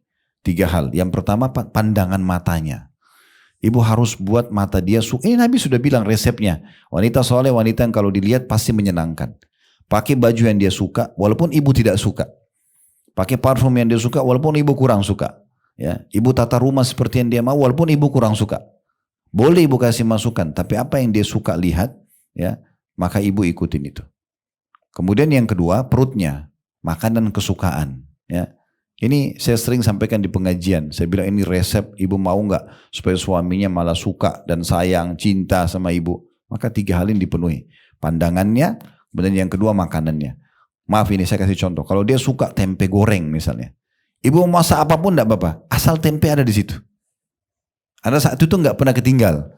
Yang dia suka banget, kerupuk, ini, itu, apa saja, ya itu harus ada. Yang lain enggak apa-apa, variankan. Tapi kesukaan dia selalu ada.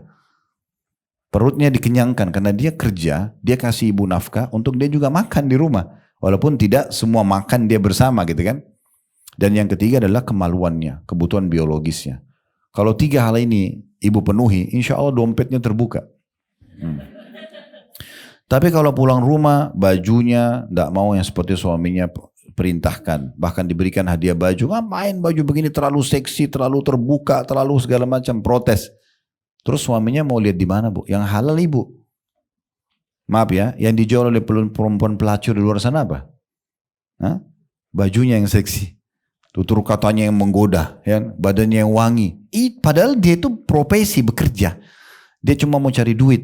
Tapi itu yang dijual sama dia. Harusnya itu miliknya ibu-ibu sebagai istri di rumah itu. Itu yang mereka jualan, maaf tanda kutip ini. Maafin bahasa saya kalau salah. Tapi ini harusnya istri yang punya ini. Bajunya yang seksi, badannya yang wangi, selalu menghibur. Itu yang harus dimiliki. Sehingga suami itu betah di rumah, selalu mau pulang. Karena itu. Tapi kalau pulang ke rumah mukanya sudah cemberut. Telat aja sedikit, kenapa terlambat? Tangan sudah di pinggang, alisnya sudah berkerut. Ya, iya, ada suami saya, kisah nyata bu. Suami saya ceraikan istrinya gara-gara itu. Dia baru nikah. Ini seorang yang paham agama, lebih tahu dari saya malah. Beliau dosen di Ummul Qura di Mekah. Satu waktu dia nikah, kemudian setelah nikah, mungkin berjalan berapa bulan dia cerai. Dia sahabat dekat, saya sering kadang-kadang ketemu. Terus kemudian dia ngobrol sama saya, Khalid, saya baru ceraikan istri saya. Begitu saya mau ngomong, dia bilang sebentar. Semua dalil yang kau mau sampaikan saya sudah tahu. Karena memang dia paham agama. Mau sampaikan apa? Sabar ini, ya sudah saya sudah tahu. Tapi kalau kau mau dengar alasan saya kenapa? Saya bilang ya, saya mau dengar alasannya kenapa. Dia bilang ya akhi, saya menikah, akhi itu saudara ya. Oh ya akhi, saya ini menikah untuk mendapatkan ketentraman. Tapi perempuan ini luar biasa gitu. Saya pulang, kebetulan ngajar, beliau dosen di kampusnya.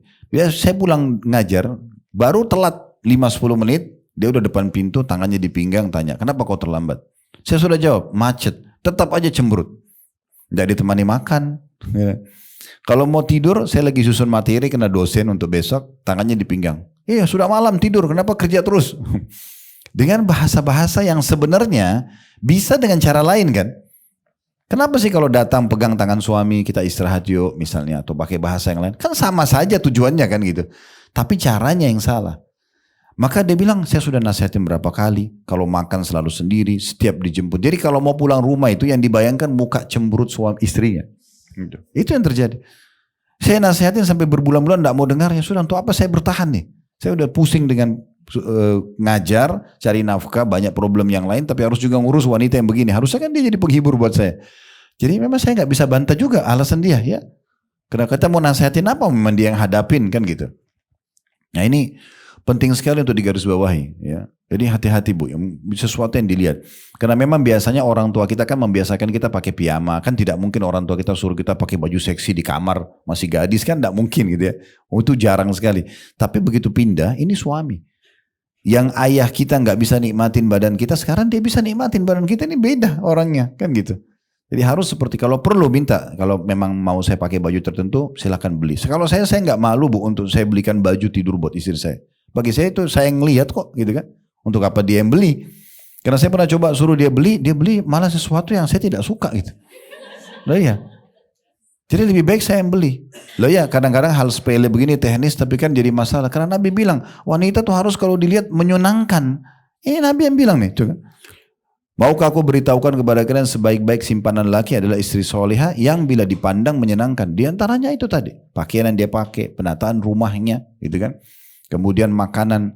Saya pernah ajarin istri saya, berbagi maksud saya, pada saat buat nasi. Sebenarnya misalnya kita hidangkan nasi goreng misalnya. Sebenarnya tak cara menghidangkan. Apa bedanya restoran sama rumah? Sama-sama nasi goreng. Anggaplah beda tes sedikit. Tapi yang dijual itu penataan. Saya punya restoran soalnya bu ya. Jadi yang dijual itu juga salah satu penataan. Dengan ditata nasi. Kalau kita ambil nasi goreng dari wajan, ibu ambil sendok aja sembarangan, acarnya taruh, telurnya sembarangan. Dengan ibu dicetak nasinya, ditata acarnya, kan beda. Ini penataan aja sudah punya nilai tersendiri gitu kan. membuat orang lebih mau makan, lebih suka melihatnya dan segala macam. Nah itu contoh-contohnya, itu semuanya masuk dalam sesuatu yang dipandang. Umumnya fitrahnya orang suka dengan yang rapi dan bersih. Allah menggambarkan surga itu istananya mewah, taman-tamannya bagus, pelayan-pelayannya rapi, kan gitu. Dan Allah juga buat kita, Bu, kita kalau gerah gak enak ya. Begitu kita mandi, seger, kita lebih percaya diri. Berarti kan lebih bagus kita pilih yang seger. Sampai ada seorang ibu pernah menasihatin anak gadisnya waktu baru nikah. Dia bilang, ingatlah sebaik-baik parfum buat kamu adalah air. Maksudnya sering mandi, bersihkan badan kamu. Rapikan rumah itu, gitu kan. Karena itu berpengaruh sekali. Itu sebaik-baik parfum buat kamu. Nah itu contohnya. Ada ibu-ibu enggak kalau suaminya lagi tidak ada di rumah, memang dia tidak biasakan dirinya mandi. Biasa saja. Nanti ada suami aja deh baru mandi, gitu kan. Ini sayang banget itu. Ya. Terus kemudian bila diperintahkan mentaati. Nah ini ada batasannya Bu ya. Mentaati selama bukan maksiat kepada Allah. Kalau maksiat ibu nggak boleh patuh. Misalnya ibu pakai jilbab, suami bilang buka jilbab kamu, itu nggak boleh ibu patuh. Karena kata Nabi SAW, la ta'ata illa fi ma'ruf. Tidak ada ketaatan kecuali pada hal yang dibolehkan saja. Dalam riwayat lain, la ta'ata li makhlukin fi maksiyati khalik. Tidak boleh ada ketaatan pada makhluk yang berbau maksiat kepada sang pencipta. Ibu dan ayah kita wajib patuh, tapi selama tidak menyuruh pada maksiat kepada Allah. Kalau suruh maksiat tidak boleh kita ikut. Begitu juga dengan suami, sama ya. Tapi cuma disuruh temanin makan, temanin duduk, ngobrol, apa susahnya? Gitu kan. Pernah ada suami istri berkeluh kesah sama saya. Kadang-kadang suaminya bilang, saya Ustaz kalau pulang malam capek. Dan kadang-kadang tiba-tiba muncul lapar malam hari. Saya bangunin istri saya, tolong buatin saya makanan. Istrinya bilang, iya Ustaz ini malam-malam minta makan, saya lagi ngantuk gitu. Terus saya balik tanya sama istrinya, Bu, ibu kalau buat makanan dengan cara, ibu nikmati aja. Itu kan sebenarnya yang buat nyaman itu apa? Kita nikmati proses ya. Banyak orang tidak nikmati proses. Nikmati proses itu sebenarnya membuat semua itu walaupun itu tidak nyaman jadi nyaman. Ya, gitu. Kita nikmatin aja prosesnya. Daripada ibu nolak, ibu anggap ibu juga mau makan. Ibu masak sama-sama makan.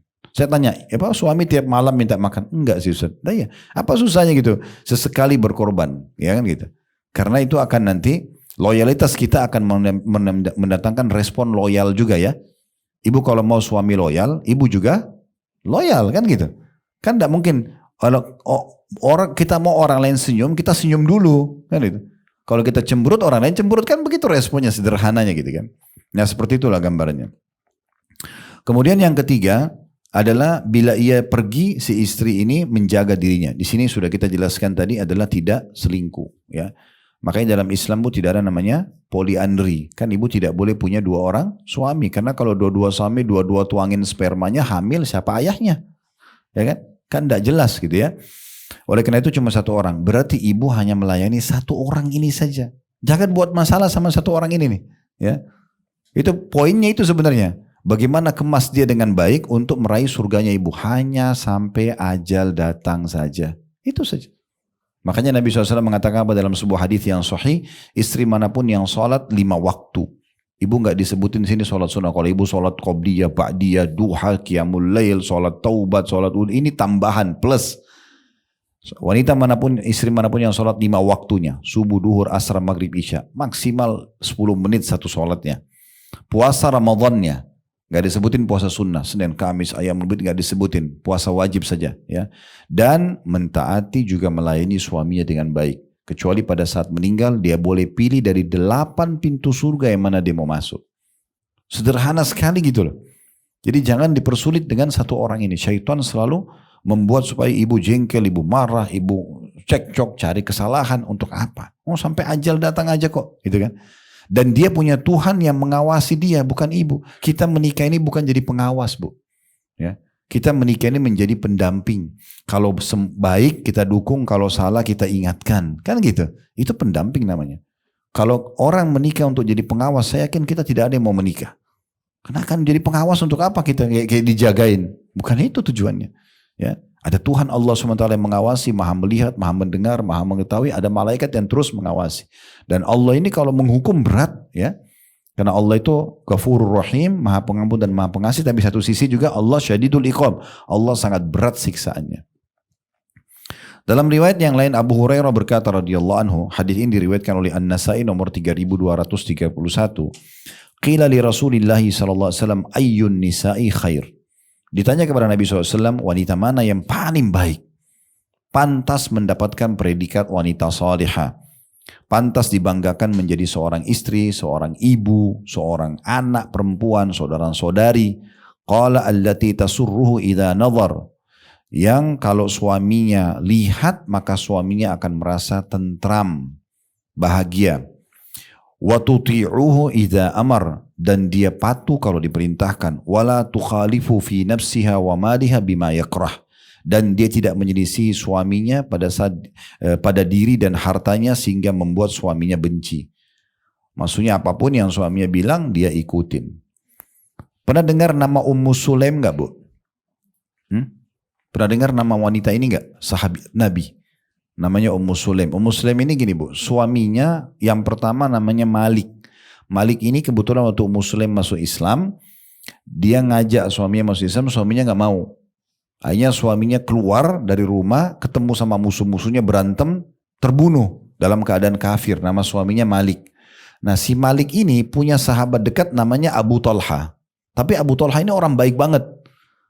Orang baik banget dia, orangnya mampu secara materi, orangnya sempurna fisiknya, dan dia tahu bagaimana Ummu Sulaim ini baik menjadi istri. Waktu si Malik meninggal, dia datang, orang-orang Arab itu biasanya kalau mau melamar dengan bahasa santun dia mengatakan, wahai ibu fulana, kalau masa iddahmu sudah selesai, infokan kepada kami. Maksudnya nanti setelah selesai masa iddah kami akan melamar gitu ya. Maka melamarlah Abu Talha. Lalu kata Ummu Sulaim, wahai Abu Talha, laki-laki seperti kamu gak ada yang nolak. Gitu kan? Fisik, harta, jabat, kedudukan semua bagus gitu. Cuman kamu kafir. Saya muslimah. Dan tidak boleh dalam hukum Islam wanita muslimah menikah sama laki-laki kafir. Kalau kau ingin masuk Islam, maka saya akan jadikan masuk Islammu sebagai maharku. Dan ini kata ulama disepakati tidak ada mahar yang lebih mulia daripada maharnya Ummu Sulaim. Dia tidak mau uang. Kalau kau masuk Islam itu maharku sudah. Abu Talha bilang baik saya mau. Dia pergi ke Nabi masuk Islam. Subhanallah terjadi pernikahan. Karena sukanya si Abu Talha sama Ummu Sulaim, karena santun, ramah, baik ini dengan sangat sempurna. Terus kemudian hamil melahirkan anak laki-laki. Maka Abu Talha sangat bangga dan gembira sekali. Tapi qadarullah pada saat itu anak ini waktu lahir sakit keras. Ya. Menjelang maghrib, Abu Talha ini jaga terus si anak itu. Si bayi ini kena sakit keras. Dia bilang sama Ummu Sulaim istrinya, saya akan pergi ke masjid sholat, maghrib isya. Nanti habis isya saya pulang. Kemudian nanti saya lihat lagi, tolong jaga baik-baik anak ini. Qadarullah waktu itu begitu Abu Talha keluar beberapa langkah dari rumah, anak itu meninggal. Si bayi ini meninggal. Maka Ummu Sulaim diceritakan oleh anak dia dari suami pertamanya. Tadi Malik nama suaminya yang pertama. Ada anaknya namanya Anas ibn Malik. Kalau pernah baca hadis dari Anas ibn Malik, nah itu sahabat ini dulu anaknya Ummu Sulaim. Ini orang soleh banget ini, termasuk salah satu laki-laki sahabat Nabi yang paling banyak, atau yang banyak meriwayatkan hadis ya. Selain Abu Hurairah, selain Abdullah bin Umar, ini Anas ibn Malik. Maka Anas mengatakan, pada malam itu ibuku berkata, jangan ada yang menyampaikan ke Abu Talha tentang kematian anaknya, biarkan aku yang sampaikan. Lalu apa kata Anas? Kata Anas ini menggambarkan ibunya. Malam itu ibuku dandan belum pernah secantik itu sebelumnya. Masak-masakan belum pernah seenak itu sebelumnya. Anaknya mati loh ini, Bu. Biasanya kan perempuan terbawa perasaan ya. Tapi lihat bagaimana wanita soleh itu luar biasa. Sudah beda gitu. Dia tunggu suaminya pulang. Dia nggak informasikan. Nggak kalang kabut. Nggak teriak-teriak nangis. Dia dengan tenangnya, dengan cantiknya, dengan bersihnya, dengan siap makanannya. Lalu dia sambut Abu Talha, diajak ke meja makan, makan sampai kenyang, habis makan, interaksi biologis. Setelah tenang semuanya, baru dia bilang, wahai Abu Talha, ini anaknya mati loh ini. Ya, biasanya orang sudah panik, dia mengatakan, wahai Abu Talha, saya mau tanya, kalau seandainya ada seseorang meminjamkan benda pada kita, kemudian pemiliknya minta, apa kita kembalikan? Kata Abu Talha, tentu saja, milik orang gitu. Kata Ummu Sulaim dengan sangat pelan dan santun dia mengatakan kalau begitu berharaplah pahala di sisi Tuhanmu karena Allah yang mengamanahkan anak kepada kita telah mengambilnya. Abu Talha kaget. Hai Ummu Sulaim, engkau membiarkan aku makan sampai kenyang, aku menikmati tubuhmu biologis lalu kau baru sampaikan ini? Ummu Sulaim diam saja. Maka Karena santunnya, maka Abu Talha mengatakan, kalau gitu coba kita lapor ke Nabi SAW kejadian ini. Bagaimana? Mungkin ada sesuatu yang Nabi mau sampaikan gitu. Pergilah mereka ke Nabi di malam itu, disampaikan. Lalu Nabi SAW tersenyum sambil mengatakan, apakah terjadi biologis antara kalian? Kata mereka, iya. Kata Nabi SAW, semoga Allah berkahi. Kemudian betul dari interaksi biologis malam itu, karena sudah selesai masa nifasnya Ummu Sulaim, hamil lagi dia. Dan kata Anas, ibu saya melahirkan anak laki-laki yang betul mendapatkan doa Nabi keberkahan. Karena adik saya laki-laki itu melahirkan lagi 9 anak laki-laki nantinya. Jadi dikasih keberkahan. Tapi coba lihat sikap Ummu Sulaim. Bagaimana dia betul-betul membuat suaminya itu tenang gitu ya. Bukan panikan, malah dia menghiburnya, malah dia memberikan sesuatu yang baik. Nah ini yang dimaksudkan di sini, kalau dilihat menyenangkan ya, kalau diperintahkan dia taati, seperti itu maknanya. Ini yang harus jadi contoh, Bu. Jangan contoh diambil dari sinetronnya Korea, dari film-film barat, dianggap itu romantis, itu keliru ya. Itu keliru banget. Itu belum tentu mereka di luar sinetron itu bahagia, belum tentu. Berapa banyak mereka itu artis, mereka seperti itu ya. Ini secara umum saya bicara, bukan secara khusus ya. Jadi berapa banyak mereka itu jadi istri atau jadi suami dalam sebuah sinetron ideal banget. Begitu mereka rumah tangganya kacau balau semuanya. Itu kan banyak terjadi. Gitu kan? Itu banyak terjadi. Jadi harusnya kita lebih hati-hati ya. Kemudian selanjutnya juga ada hadis yang diriwayatkan oleh Imam Ahmad dari hadis Sa'ad bin Abi Waqqas radhiyallahu anhu, bahwasanya Nabi SAW mengatakan, min sa'adati ibnu Adam thalathatu wa min syiqwati ibnu Adam thalatha. Termasuk kebahagiaan anak Adam ada 3 dan juga kesengsaraannya ada 3. Min sa'adati ibnu Adam al-mar'atu salihah. Termasuk puncak kebahagiaan seorang anak Adam laki-laki adalah istri yang salihah. Ini puncak kebahagiaan yang pertama. Senyum, ramah, santun, melayani dengan tulus ya, mengejar ridho Allah SWT di suaminya. Kemudian yang kedua dikatakan wal maskanus salih, tempat tinggal yang nyaman. Yang ketiga wal markabus salih, dan transportasi juga yang nyaman. Wa min syiqwati ibni Adam al mar'atus su, dan kesengsaraan anak cucu Adam dari kalangan laki-laki justru istri yang buruk. Ya, penuh dengan segala macam problem dalam hidupnya. Yang kedua wal maskanus su, tempat tinggal yang sempit atau buruk. Wal markabus su, dan transportasi juga yang buruk. Kalau dalam riwayat lain ada 4 hal yang membahagiakan dan 4 hal yang mensengsarakan. Yang membahagiakan yang pertama disebutkan istri soleha. Kemudian yang kedua baru tetangga yang baik. Ya. Kemudian baru tempat tinggal yang luas. Baru kemudian ya transportasi yang nyaman. Termasuk kesengsaraan ada 4, istri yang buruk, ya, yang fasika, kemudian tetangga yang buruk, rumah yang buruk, dan transportasi juga yang buruk. Nah seperti itu penyebutan Nabi alaihi salatu wassalam ya. Oleh karena itu kita harus betul-betul perhatikan masalah ini ya. Jadi kalau kita simpulkan secara garis besar ya, seperti apa sebenarnya kriteria salihah itu, yang pertama memiliki agama ya, maksudnya orang yang suka dengan agama Allah Subhanahu wa taala, dan orang yang mengenal Tuhannya, Bu. Ibu kalau sudah mengenal Allah, sering ikuti pengajian, ibu jadi faham gitu kan, maka pasti ibu akan lebih memberikan haknya suami. Lebih kepada begini, jangan lagi lihat suami secara fisik, tapi lihatlah perintah Allah yang ada pada diri dia gitu. Karena kita kalau menilai fisik saja, maka ada saja kita jenuh. Ini juga saya nasihatin sama kepada laki-laki ya. Kalau kita tidak lagi melihat fisiknya istri, tapi melihat perintah Allah yang ada pada dia.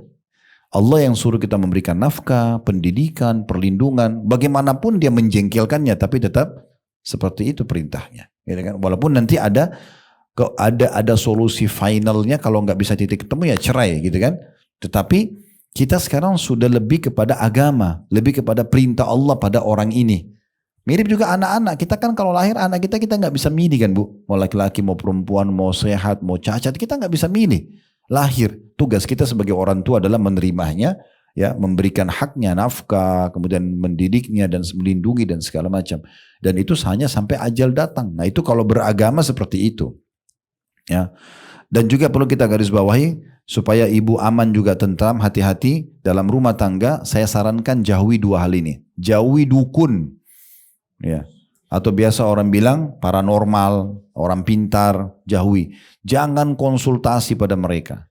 Karena Nabi SAW sudah bilang, siapa yang mendatangi dukun, peramal, penyamun, penyihir, bertanya saja. Ibu belum percaya, tidak diterima sholatnya 40 hari. Ini ke belakang ya, yang pernah ibu sholat 40 hari, subuh, duhur, asar, maghrib, isya, kali 40 hari, itu gak diterima. Hanya 1 kali datang. Kalau datang bertanya dan percaya, kufur kepada risalah Nabi Muhammad SAW. Jadi gak boleh. Ya, nggak boleh sama sekali. Terus kalau saya punya masalah bagaimana Ustaz? Konsultasi pada ahlinya. Kalau masalah kejiwaan segala macam sama psikolog misalnya, kalau masalah agama kepada ustaz atau ustazah, ya. Konsultasi ya, saya begini solusinya apa? Kalau curhat hanya kepada Sang Pencipta, Allah Subhanahu wa taala. Ibu wudu, ibu sholat di sejadahnya tuangkan semua. Karena kalau kita bahagia, kita lagi ada nikmat, yang ciptakan kita Allah, yang ciptakan nikmat itu Allah, yang bisa pertahankan hanya Allah. Kalau kita sedang ada masalah, yang ciptakan kita Allah, yang ciptakan masalah itu Allah, yang bisa berikan jalan keluar hanya Allah. Enggak manusia. Ibu kalau keluh kesah pada orang tua ibu hanya nambahkan beban buat mereka. Untuk apa? Mereka sedih, bisa masuk dalam bab durhaka nantinya, gitu kan? Udah curhat sama Allah SWT. Ya Allah, kalau ini permasalahan terjadi antara saya sama suami karena dosa saya, maafkan. Kalau karena dosa dia, maafkan. Kalau ini karena ujian, mudahkan kami segera keluar dari masalah ini. Terus berdoa sama Allah Subhanahu wa taala. Itu yang benar, ya. Jadi yang pertama, hindari dukun-dukun ini, ya.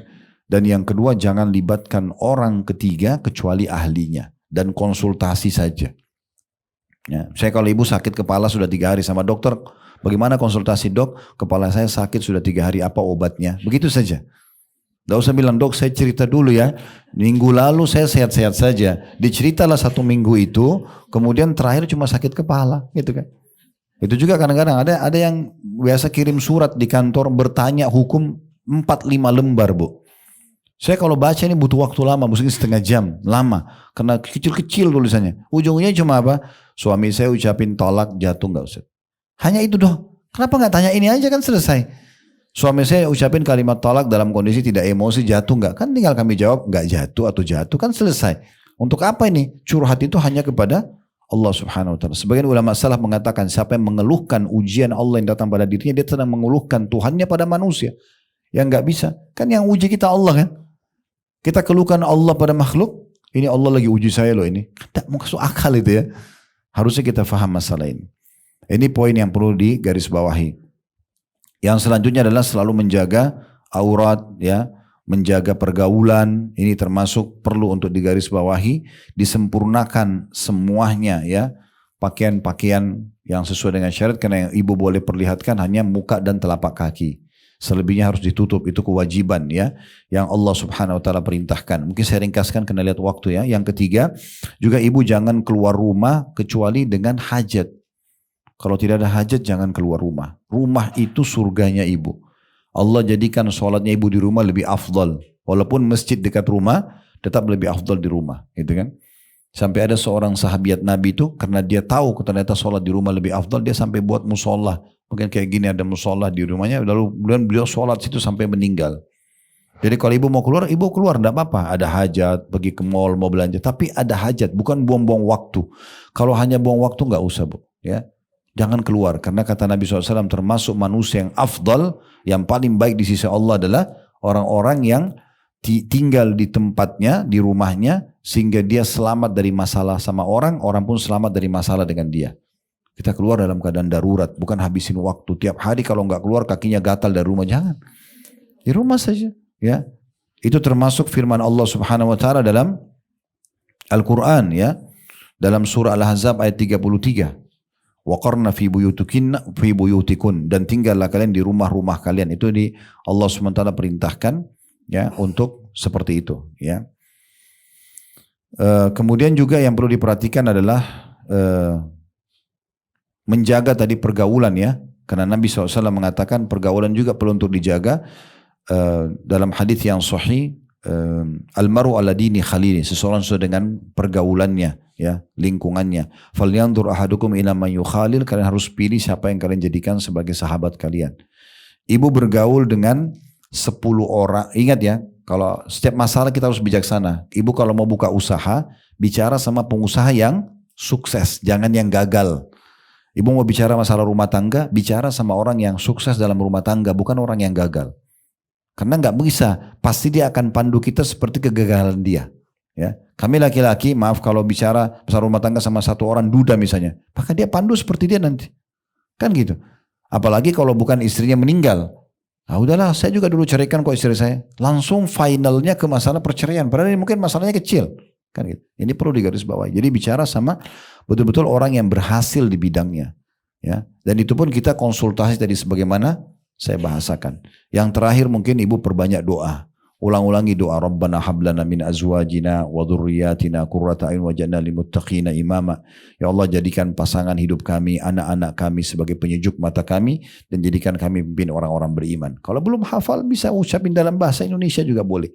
Yang penting mulai dengan alhamdulillah wassalatu wassalamu ala rasulillah. Ya, puji Allah dulu, kemudian baca salawat pada Nabi SAW, kemudian baru sampaikan, ya Allah jagalah suamiku, berikanlah hidayah. Ya. Jadi saya juga perlu sampaikan, kalau ada orang bermasalah dengan kita, ya Bapak Ibu sekalian, kita punya dua opsi. Kita bisa doakan keburukan. Misalnya kita ada orang jahat sama kita, lalu kita mengatakan, ya Allah binasakan dia, ya Allah butakan matanya. Bisa saja karena kita terzalimi. Tapi ini murni balas dendam. Gak akan menyelesaikan masalah. Allah kabulkan matanya buta betul. Terus dapat apa? Opsi yang kedua lebih bagus. Ya, ini idealnya. Ibu doakan supaya dia dapat hidayah. Ya Allah, orang itu punya utang sama saya gak bayar. Bukakan hatinya. Mudahkan dia membayar utangnya. Buat dia merasa bersalah. Gitu-gitu kita doakan. Allah kabulkan nih. Utangnya dibayar, kita dapat hak kita. Dan semenjak dia jadi baik, kita dapat pahalanya. Itu orang lain, apalagi suami, apalagi istri, apalagi anak. Daripada kita cuma isi dendam aja, isi doanya. Ya, enggak, doakan supaya Allah kasih hidayah, Allah kasih petunjuk. Bukan mustahil Allah bisa mengubah. Saya perlu berbagi juga, ada banyak jemaah kami. Ini karena ibu-ibu yang sedang di hadapan saya. Kalau bapak-bapak, biasanya saya ingatkan kisah yang berbeda. Tapi ini ada beberapa bapak yang bilang sama saya, ya, Ustadz, saya ini dapat hidayah karena istri saya. Istri saya itu sangat soleha, dia sabar menasihati, memberikan saya masukan, tidak pernah marah dengan saya dan segala macam. Saya merasa saya dihormatin. Dan sampai pada tingkat akhirnya saya tanya, kamu ini belajar di mana? Kok bisa kamu seperti ini? Akhirnya ditunjukkan pengajian dan kebetulan itu memang karena mendengar ceramah-ceramah kami ini, karena dengar Ustadz ini. Semenjak itu Ustadz saya dengar ceramah Ustadz dan akhirnya sampai umroh sama saya bapak itu. Terus dia kumpulkan banyak pertanyaan ini, saya sama istri sedang mau bertanya ini gitu-gitu. Ada juga yang sampai undang saya di Jakarta Pusat itu hari. Bertahun-tahun saya ceramah di kantor beliau. Sekian beratus orang yang hadir di kantor siang hari. Saya tidak tahu ternyata bapak itu yang direkturnya, di rootnya malah. Kemudian dia mengatakan sama saya, Ustadz, saya yang undang Ustadz. Dan sebabnya karena istri saya sering hadir pengajian Ustadz. Dia kadang-kadang bawa informasi itu ke rumah, diceritakan pada saya di saat kami lagi santai, habis makan malam, diceritakan tadi saya pengajian gini-gini. Jadi ibu berbagi juga sama suami ya. Dia bilang, pertama saya dengar biasa aja, tapi lama-lama saya jadi penasaran karena selalu ada informasi baru. Ada kisah, ada hadis, ada apa gitu. Kemudian dia bilang, akhirnya saya, kalau istri saya lupa cerita, saya tanya, tadi kamu belajar apa lagi? Nah sampai akhirnya saya kenal Ustadz, saya undang terus dengar ceramah. Jadi berapa banyak suami dapat hidayah justru karena kesantunan dan kebaikan suami istri. Jadi bukan malah dengan marah-marah dengan segala macam, itu harus sudah diubah karakter itu karena sudah kita jelaskan tadi akan sangat bentrok dengan karakter ya suaminya ibu. Allahu a'lam.